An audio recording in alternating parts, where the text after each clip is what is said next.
welcome to the Giving Voice to Depression podcast, produced in partnership with the A.B. Korkor Foundation for Mental Health. I'm Terry, the creator and co-host of this podcast.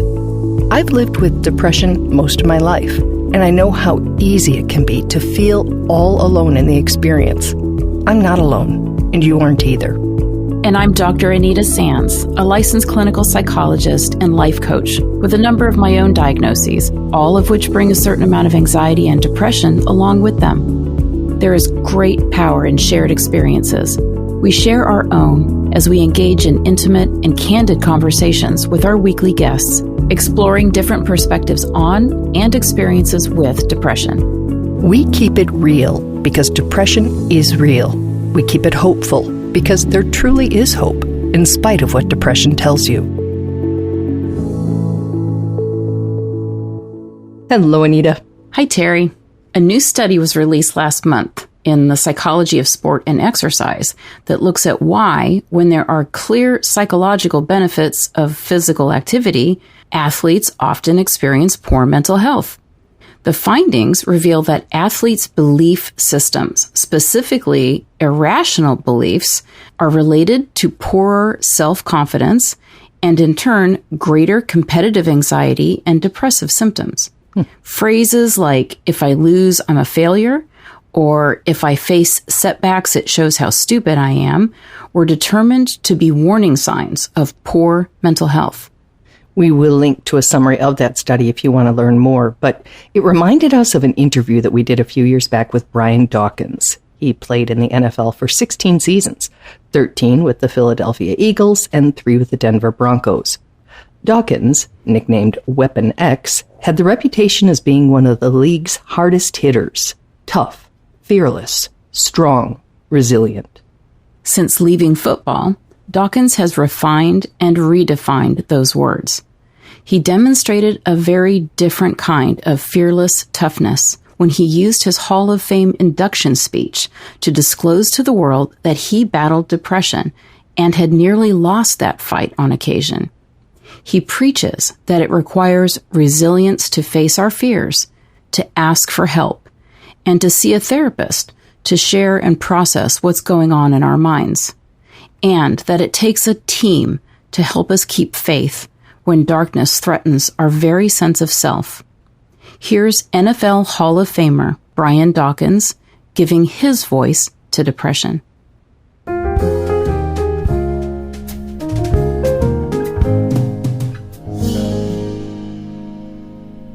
I want to start by thanking you because so many celebrities seem to use their powers to promote themselves. And the fact that you are choosing to draw attention to depression and suicidal thoughts and what you call cerebral wellness makes me deeply grateful. So I appreciate it. No, it's my pleasure. This is one of my purposes here on this side of heaven. I have the exact same belief. Let me ask you first, what did you think depression was before you experienced it yourself? Were you even really aware of it? Was it on your radar? No, it was not on my radar. Not even a little bit. Didn't even know the word exists, to be honest with you. But back then, wasn't really thinking about it. Didn't really hear especially back then. You didn't really hear a whole bunch about it. So no, it was not on my radar at all. So what did you think it was when you started experiencing it? Just, somebody who's sad and, having a tough time, going through a tough situation, something like that. But obviously found out a whole lot more when I went through it myself and really began to look at some of the other things that were happening in your brain and the like. Mm-hmm. And this really hit hard during your rookie year, I understand. Yes, it really hit hard my rookie year. There were other things that were building up. Things that I was not doing. I was not talking about my feelings. I was not talking about my emotions. I had a lot of anger pent up, frustrations pent up for many, many, many, many years, and really was not sharing any of that stuff. And so when all of that other pressure began to hit with, my family, new career, having money that I had never had before, and then not being able knowing how to really budget that. But then again, and I was not talking.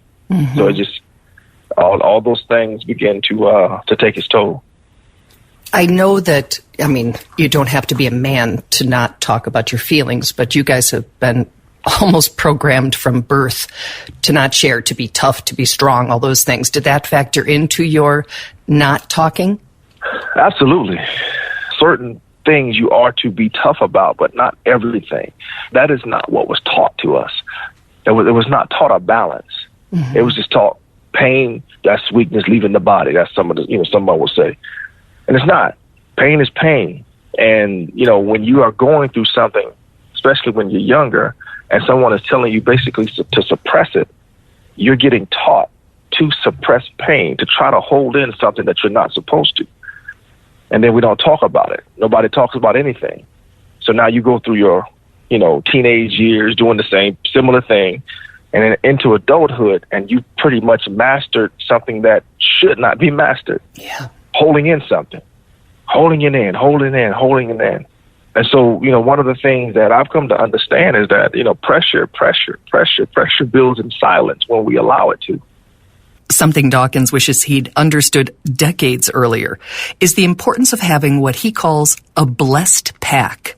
People who support and challenge you. People you stay in touch with regularly. People Brian calls cats you can be vulnerable with. And I would tell my younger self to put people around you that can speak into you, that you can then talk to get some of that stuff off of you, that you can be real with them.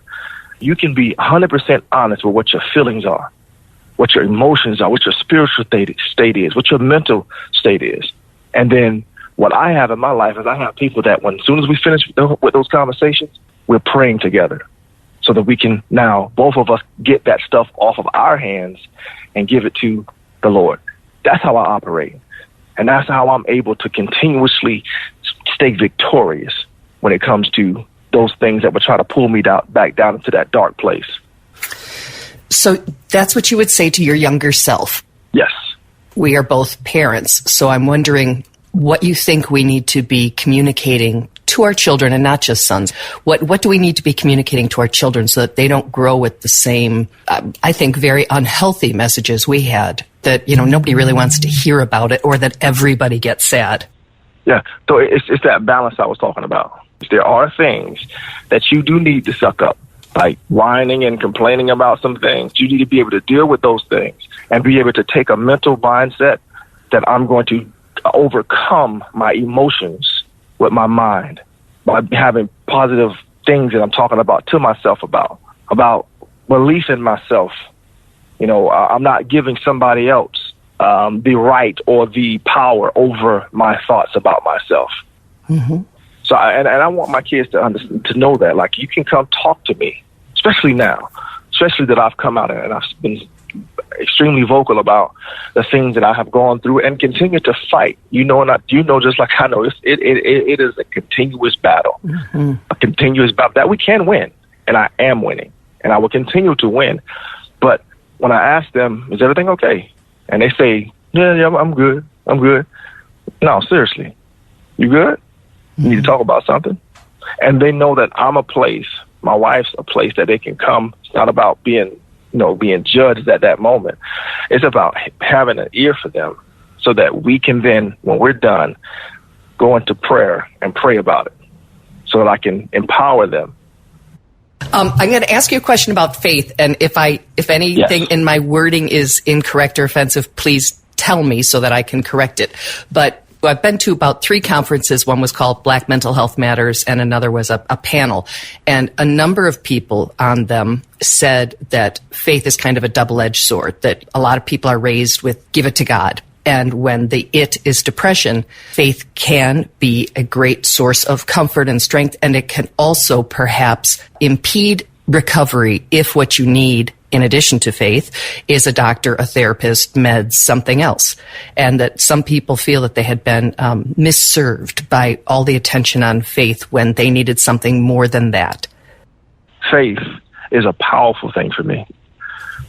A powerful, powerful, powerful thing for me. But I will tell you this. I will tell you that when I went and talked to the doctor, the psychiatrist, when I finally, when Connie, my beautiful wife, and Emmett, who was my defensive back coach, when they finally told me I was going, like, they didn't ask me anymore. They said, "You're going." When I finally agreed and went, what the medicine did for me is it brought me down off of my emotions. It allowed me to begin to meditate on things that I would not have been able to had I continued to go down the path that I was going. So what it did, once again, it took me down off of the flight, if you will, so that I can begin to think about things and meditate on things and read my word and read my Bible and begin to pray. And I began to receive more things, answers that I would not probably have had I continued to fight it with my two fists balled up, saying, you can't win depression, you can't win. Are you willing to talk about how far down depression brought you? The depression got me to the point where I was not just contemplating suicide. And, you guys probably heard it for the first time at my Hall of Fame induction speech. But I was literally and actually looking up ways, researching ways for me to end my life, that my kids and my wife would get the insurance money. So that's how deep that I had gotten. It was at the point that I felt like I just couldn't take it anymore, doing it the way that I was doing it. And I couldn't. Doing it the way that I was doing it, I couldn't take it anymore. So I had to do something different, drastically different, to get what you've never gotten. Well, most times you got to do what you've never done. Right. And that's what I did. Something that I never would have thought I would have done. Talking to somebody about my problems, taking medication because of it. There's no way you'd have told me that I would have done that for a period in my life. So while some of us, are able to sometimes it's the only thing we can do, but curl up in bed and deal with when it gets really, really heavy and dark. You were being evaluated. You had coaches watching you, your daily performance, and you were going through the worst of depression. I can't even imagine that. It's such a different experience than I had living alone while I had mine. I was putting on a mask. I was doing everything that I could to hide what I was going through. And I got good at it. I got very, very good at it. But the whole time, I wasn't free to be me. So I was dying inside because I had all of these things that I could get out, but I was choosing not to get out. So I was dying inside. But I was smiling, joking, doing all the things, fitting in. But when I got in that car, ride home, in that darkness, in that silence, it was brutal. But the voices in my head were so loud. When I would get home, I would sometimes just want to be in a dark room, but I couldn't. When I went home, I didn't have to perform. I had to put on a good face as best as I could for my family, because I wasn't talking to my wife about what I was going through. So that's what began to build and build and build and build, because I'm not free to be me. As reluctant as Dawkins was to unmask, he says the results have been liberating. Like one of the greatest things, like I'm not pretending about nothing. So that frees me up. I'm not under the illusion that I have to be something to somebody or for somebody that's not me. I don't have to act a certain way anymore. I don't have to behave in a certain way anymore, unless it's something I want to do. That's freedom. That's freedom. So that's fascinating. I have probably interviewed 200 people in the past 2 years about their depression. And while some people have said that taking the mask off has allowed them to be more authentic or to get help, nobody's really put it that way. It sounds like you're saying that you have been improved in ways by having experienced this darkness and coming clean about it. That the darkness that you speak of it's in the same line, I would say, as other traumatic things that we go through in our lives, pressures that we go through in our lives. I believe those things are allowed to come upon us for us to learn things about ourselves. So you look deeper into what you need to look into to find things deeper inside of you when you go through tough, traumatic situations. Now, I don't wish them on anybody. I don't. But when we go through them, I have developed the mindset to not ask why to ask what? Like, what is this teaching me? What am I learning from this? What is this showing me? Being aware of the things that you're thinking and why you're thinking about them. Mm-hmm. I've developed disciplines in my life of what I do every day. Two of the most important moments during our day is immediately when we wake up and right before we go to bed. What are you meditating on? What are you thinking about? What are you reading? What are you putting into your subconscious? What are you consciously aware of? These are the things that we don't think about. And all of these things matter when it comes to having the mental makeup to do exactly what I just talked about, with those dark times, with those dark moments, with those failures in our lives. And I think that's important for us to recognize, because I believe that there are parts of my depression that are whether that's, biological, hereditary, chemical, but I also believe that there are things that we can control, and the things you pay attention to and the things you allow in maybe can counter the aspects of it that we don't have control over. And so I appreciate you reminding me to focus on the positive and to feed myself positive things, especially, as you say, those critical times like when you start your day and end your day. Any final thoughts? When I know you have that your time is short and we're at the end here, maybe just something that you now know about depression that you want to communicate to others so that they don't spend as much time as we both did before we realized we needed to tell someone, talk to someone, maybe take something, whatever. I would say that, first of all, you're worth the fight. You are worth the fight. Your family, they are worth the fight. And there's options out there for you. There's a lot of options out there for you. So being led to go down the path that's going to give you the opportunity for you to share what's going on with you, not feel judged, not feel embarrassed, but to find those individuals. Again, that's why I have my blessed pack. I have those individuals in my life that I can call, that I know that I can call. I can text them. You have 10 minutes. But when it's all said and done, when it comes to this life, as wonderful as this life can be, you are worth it. You are worth it.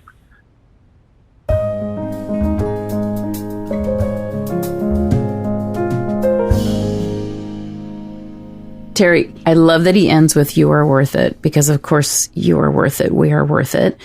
My takeaways from what he was talking about, and I hear this not just from men, a lot of times from men, but not just from men, is this idea that we're taught to suppress pain. Yeah. And he mentioned that he learned how to master something that should not be mastered.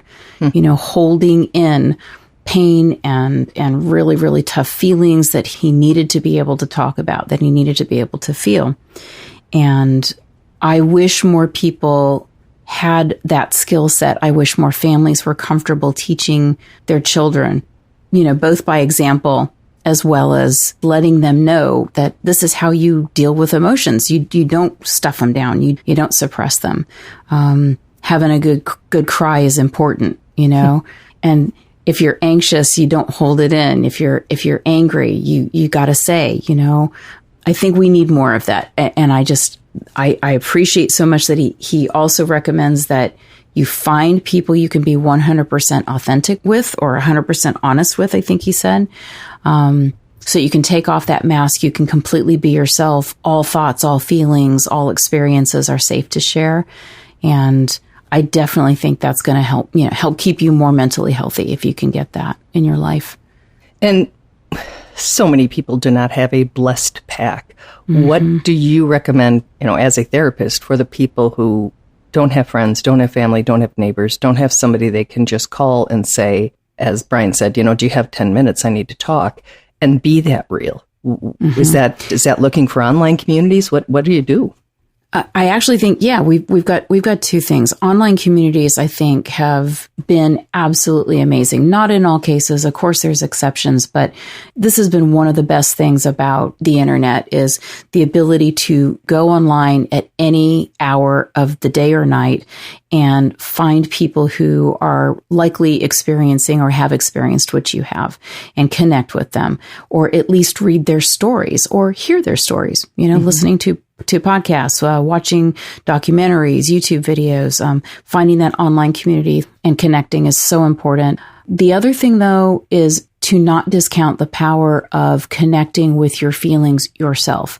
And there's so many ways to do that through different ways of journaling and coloring in a feelings wheel just to identify what's going on with yourself and giving yourself the chance to actually kind of feel that stuff yourself. It doesn't always have to be in connection with someone else unless you really need that connection and that support in the moment. But just get off of the treadmill, get out of the rat race, create quiet time, put on music, get out of feelings wheel, try to identify what you're feeling, go with it, move with it so that stuff doesn't stay buried and locked away. That's really, really important. That's an important skill set to master if you want to be emotionally healthy, I think. And we should also mention crisis and warm lines. And in whatever area of the country and world you are, in the U.S., you can just dial 988 now. But in other areas of the world, there are also crisis and warm lines. And sometimes talking to a stranger is actually easier because there is no judgment. They don't even know who you are, and they hear it all the time. So nothing you say is going to surprise them. So I used to work at one, and I have called them, and from both sides, I think there's great worth in that. Yes, put it in your phone. Just put it in your contacts. Yeah. And I wouldn't even put it in your contacts as crisis line. I would put it in your contacts as I need help. I need someone to listen so that when you pull it up, that's what grabs you. We will link with this episode to Brian's website, which is Brian Dawkins, DAWKINS.com. He founded the Impact Foundation, whose mission is helping disadvantaged young people, families, and communities, while also promoting spiritual, cerebral, and physical wellness. So thank you again, Brian, for talking to us in years past, and thank you, Anita, for putting a new interpretation and spin on the lessons that Brian was teaching. Thanks, Terry.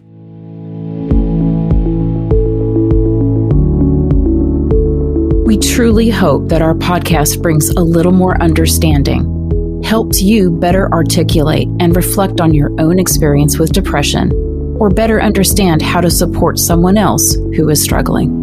If this episode has been of comfort or value to you, know that there are hundreds of others like it in our archive, which you can easily find at our website, givingvoicetodepression.com. And remember, if you're struggling, speak up, even if it's hard.